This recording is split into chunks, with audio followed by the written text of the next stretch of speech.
Hi everyone, this video is about chapter 8 of Night, and if you read chapter 7, then you know that it ended with Eleazar and his father arriving at their final concentration camp, which is called Buchenwald, and it is in the middle of Germany, and at this point in the story, it is January 1945. So again, if you're familiar with the kind of historical aspect of World War II and the dates and things like that, then you'll know that the war in Europe is going to end in just a few months. So various concentration camps were liberated before the war ended, but the fighting officially ends in Europe in May. All right, so again, Eleazar and his father are still a few months away from the war being over because it is still January 1945. So again, chapter 8 focuses on their first week or so at their new camp, Buchenwald, and it does also focus on the death of Eleazar's father. So we knew this was coming because it was foreshadowed in chapter 1, but there were also other instances of Eleazar's father's death being foreshadowed throughout the book, and chapter 8 is when he finally dies. So I'll just go through a few of the most important quotes and pieces with you, and then your assignment will be to do one journal entry. All right, so chapter 8 starts out with, again, they have arrived at Buchenwald. They get sort of the normal instructions from the SS to form up in groups of 5. And Eleazar says right away he is still committed to not being separated from his father. So they've survived so much together, and Eleazar is still doing his best to help his father survive.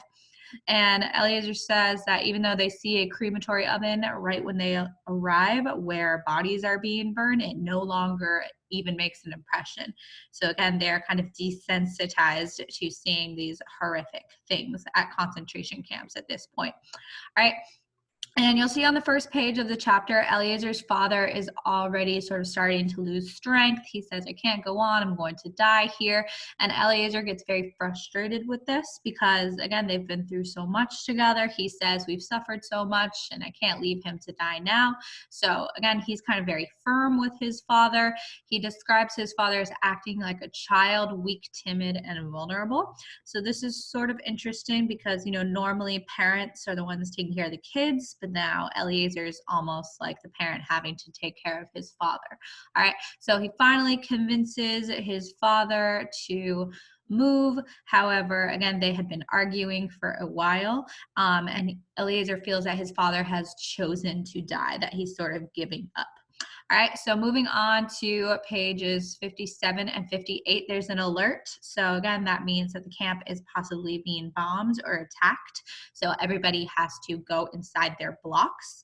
And in the process of that, Eleazar got separated from his father. He says, since the alert, I followed the crowd without troubling about him, and I abandoned him. So again, he probably feels guilty for this. But then some part of his mind is even saying, oh, if I could only get rid of this dead weight, then I would be able to struggle more for my own survival. And then, of course, he does feel ashamed for feeling that. But, it's kind of an understandable feeling because he sacrificed a lot to help his father survive, but then his father has done the same for Eleazar. So, again, it's very complicated. All right, so he eventually finds his father, who asks Eleazar to bring him some coffee, which Eleazar does. And Eleazar even says, with those few gulps of hot water, I probably brought him more satisfaction than I had done during my whole childhood. So that was kind of a funny line. But at the beginning of the book, Eleazar did kind of say that he wasn't necessarily that close with his father, that his father was more involved in kind of the lives of other people in his community in Sayet more than his own families. So again, this time that they've had together is probably the most time they've spent together throughout Eleazar's life. Okay, so later on page 58, Eleazar is again doing the best he can to care for his father. So his father is very ill at this point. He doesn't quite know what's wrong yet, but Eliezer is kind of trying to convince himself to, again, do better than some of the other sons he had seen who abandoned their fathers, like Rabbi Eliyahu. All right. So again, Eliezer is trying to look out for his father, but his father is getting more and more ill. He almost doesn't recognize Eliezer sometimes. And then finally on page 58, Eliezer says that his father has dysentery, which is a disease in which your intestines get infected, and basically you will have sort of massive diarrhea and you will not be able to stay hydrated or consume any food. So it can be very deadly because obviously if you do not keep enough liquid and food in your body, you will die. All right, so again, Eliezer's father has dysentery. And it's kind of clear to both of them that he is dying at this time. So he tells Eliezer, I have something very important to tell you about the money that I buried at our house. And then again, Eliezer does his best to get some doctors to see his father, but they refuse. They say there's nothing they can do for him. All right. So again, Eliezer is very frustrated at these doctors who will not help his father. So he even says like, oh, I wish I could strangle those doctors, burn the whole world, my father's murderers, but ultimately he can't do anything.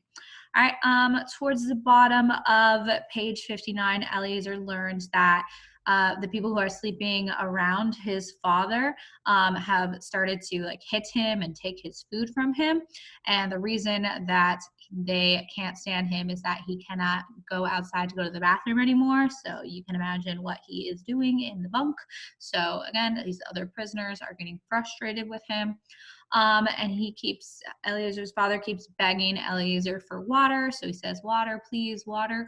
However, Eliezer says that water at this point would actually not be good for his disease. So again, it doesn't matter in his opinion. He says it will all be over soon anyway. All right, moving on to page 60, Eliezer tells us that a week has gone by, so his father has been struggling with dysentery for a week, and it seems clear that he is going to die at this point.